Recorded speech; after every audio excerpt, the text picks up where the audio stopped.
रमेशने घातला पोपटीचा मार्का डोक्यावर. तसा काय पाण्याला चाललाय. आम्ही आलो मार्का घेऊन शेतामध्ये.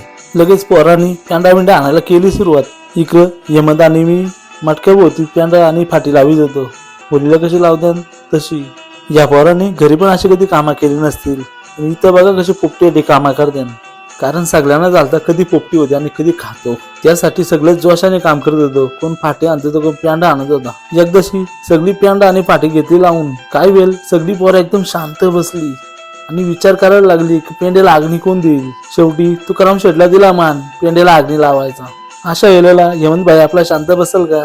त्याला वाटलं ओली आहे, इकडे तिकडे लागला पेटवाला. असा आगीने पेट घेतला ना, कोण पेंडा आणतो तो कोण फाटी आणतो.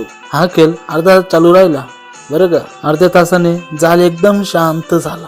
मग हेमंत आणि रमेशची नुसती धावपल. त्या सगळं होलीतून नारळ काढायला लावलाय. मरका जाम गरम झाला होता तर हेमंतने भिजलेला पोता घेऊन आला होता. हेमंतने एकदिवशी मरका घेतला बाहेर आणि आपला घेतला पोते आणि निघाला आपल्या स्पॉटला गेलो तर सगळी पोरं आपली बसली होती. मरका पारतन वाताला गेलो तर सगळा मरका फुटला होता. अर्धा चिकन सगळा खाली भरला. एकदाची सगळी पोपटी घेतली परदामध्ये. पोरांनी असा ताव मारला ना पोपटीवर. पोपटी शांगाच्या साली पण सोडल्या नाहीत.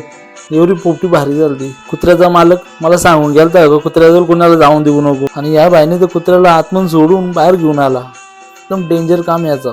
इकडं शाकाहारीवाल्यांना पनीर भजीचं काम चालू होता. मग काय सगळं झाला ना. बसली पोरा आपली जेवणाच्या पंक्तीत. जेवणाला मस्त मटण भाकरी आणि भात होता. जो तो मटणाचा रस्सा प्यायला मागत होता. एकदाशी झाला बाबा सगळ्यांचं जेवण. सगळी पोरा जेवली ना. अशी आरवी पडली होती ना त्याची काय आमच्या वारकवालती शेतावरती. कशी झोपल्या बघा मंडळी.